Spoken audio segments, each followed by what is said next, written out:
పుంగనూరులో దాడులు ప్రతి దాడులు కొనసాగుతున్నట్లుగా తెలుస్తుంది. అసలు కంప్లీట్ డీటెయిల్స్ ఏంటి, అక్కడ పరిస్థితి ఏ విధంగా ఉంది ప్రెజెంట్?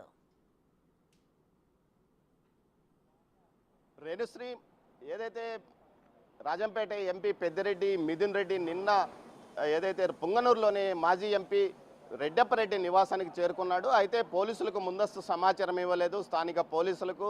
అయితే నేరుగా ఆయన తన అనుచరులు ఒక 30 మందిని తీసుకొని అక్కడికి చేరుకున్నాడు. ఈ విషయం తెలిసిన తర్వాత పెద్ద సంఖ్యలో అక్కడ టీడీపీ శ్రేణులు చేరుకొని ఆయన గోబ్యాక్ మిథున్ రెడ్డి అంటూ నినాదాలు చేసిన నేపథ్యం గత సంఘటనలు పునరావృతం చేసుకొని గత 5 సంవత్సరాల తెలుగుదేశం పార్టీ పరిపాలనా కాలంలో అనేక ఇబ్బందులు వైసీపీ పరిపాలనా కాలంలో అనేక ఇబ్బందులు ఎదుర్కొన్నాము. ముఖ్యంగా టీడీపీ శ్రేణులను నియోజకవర్గంలో తిరగనివ్వలేదు. చివరికి అప్పటి ప్రతిపక్ష నాయకుడు ప్రస్తుత సీఎం చంద్రబాబు నాయుడు సైతం నియోజకవర్గంలోకి రాకుండా అనేక సార్లు అడ్డుకోవడము, రాళ్లదాడులు చేసిన నేపథ్యంలో తాము పెద్దిరెడ్డి కుటుంబాన్ని కానీ నియోజకవర్గంలో తిరగనివ్వము, గోబ్యాక్ పెద్దిరెడ్డి అంటూ నినాదాలు చేశారు. ఈ నేపథ్యంలో ఏదైతే ఇద్దరి మధ్య కవ్వింపు చర్యలు జరిగాయి, పరస్పరం రాళ్లదాడులు, బాటిల్స్తో విసురుకున్నారు. అదే సమయంలో ఒక 9 వాహనాలను ధ్వంసం చేశారు. ఒక వాహనాన్ని పూర్తి స్థాయిలో ధ్వంసం చేశారు.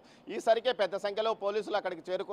ఏఎస్పీతో పాటు 2 డిఎస్పీలు, అదేవిధంగా ఒక 100 మంది పోలీసులు, ఆర్ముడు సిబ్బంది కూడా అక్కడికి చేరుకొని బందోబస్తు కల్పించారు. తర్వాత ఏదైతే పోలీసు వాహనంలోనే మిథున్ రెడ్డిని తిరుపతి వరకు తీసుకొచ్చిన పరిస్థితి. ఈ నేపథ్యంలో పరస్పర ఆరోపణలు ఏదైతే చంద్రబాబు నాయుడు కానీ నారా లోకేష్ యొక్క సలహా మేరకు నేతృత్వంలోనే తమ కుటుంబం మీద తమ మీద దాడులు జరుగుతున్నాయి, రాష్ట్ర వ్యాప్తంగా వైసీపీ కార్యకర్తల మీద దాడులు జరుపుతున్నారంటూ మిథున్ రెడ్డి ఆరోపించాడు. ఈ నేపథ్యంలో మంత్రి రాంప్రసాద్ రెడ్డితో పాటు పుంగనూరు ఇన్ఛార్జ్ చల్లాబాబు రెడ్డి కేవలం వీరు ప్రజల్లో కోల్పోయిన తమ ప్రాభవాన్ని మీడియా ద్వారా తెచ్చుకోవడానికి చేస్తున్న ప్రయత్నంలోనే భాగంగా ఇలాంటి గొడవలకు కారణమవుతున్నారు. ఏదైతే నేతిగుట్టపల్లి రైతులకు సంబంధించి భూ నష్టపరిహారం విషయం మాట్లాడాల్సి వచ్చినప్పుడు ఆర్డీఓ ఆఫీసు, కలెక్టర్ ఆఫీసు, అదేవిధంగా ఏదైతే తహసీల్దార్ కార్యాలయం ఉంటుంది, కానీ మాజీ ఎంపీ రెడ్డప్ప నివాసానికి రైతులను పిలిపించుకోవడం ఏమిటంటూ రైతులకు మద్దతుగా వచ్చిన తమ పార్టీ కార్యకర్తల మీద దాడులు చేశారు. అందువలనే తమ కార్యకర్తలకు తిరిగి ప్రతిదాడి చేయాల్సి వచ్చిందంటూ విమర్శించారు. మొత్తం మీద కేవలం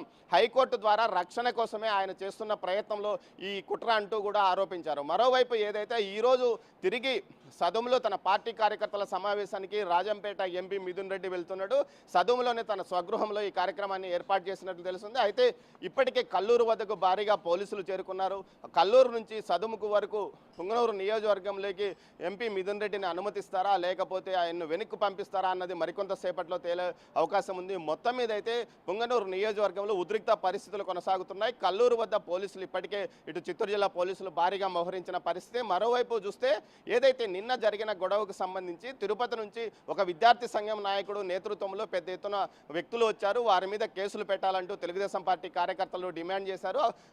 కంప్లైంట్ కూడా చేసిన పరిస్థితి. ఈ కేసులో ఏదైతే మిథున్ రెడ్డితో పాటు మాజీ ఎంపీ రెడ్డప్ప మీద కూడా కేసు నమోదు చేయాలి. అదేవిధంగా పోలీసులు బందోబస్తు పూర్తి స్థాయిలో పర్యవేక్షణ చేస్తున్నప్పుడు ఏదైతే మిథున్ రెడ్డి గన్మ్యాన్ ఏ విధంగా కాల్పులు జరుపుతాడు, కావాలని అతను తమ కార్యకర్తలను టార్గెట్ చేసుకొని దాడులకు కాల్చాలని ప్రయత్నించాడు. అందులో భాగంగానే ఈ విషయంగా చేశాడంటూ గన్మ్యాన్ మీద కూడా ఫిర్యాదు చేసినట్లు సమాచారం. మొత్తం మీద దీనికి సంబంధించి గన్మ్యాన్ ఎందుకు కాల్పులు జరిపాడు, పరిస్థితి ఎలా ఉంది అన్న విషయం మీద కూడా ఎంక్వైరీ పోలీసు విచారణకు కూడా ఆదేశాలు జారీ చేసినట్లు తెలుస్తుంది. నిన్న జరిగిన ఘటన పైన ఇరు వర్గాలు పరస్పరం ఫిర్యాదు చేసుకున్నాయి. ఇరు వర్గాల మధ్య కేసులు పెట్టుకున్నట్లు సమాచారం. అయితే దీన్ని పోలీసులు ఇప్పటి వరకు నమోదు చేశారా లేదనేది తేల్చాల్సింది. మొత్తం మీద అయితే నిన్న సుమారు ఉదయం 9 గంటల నుంచి సాయంత్రం 4 గంటల వరకు పుంగనూరులో ఒక ఉద్రిక్తత ఏర్పడింది. సుమారు 9 వాహనాలు ధ్వంసం కాగా ద్విచక్ర వాహనాలు 10 నుంచి 12 ధ్వంసమైన పరిస్థితి.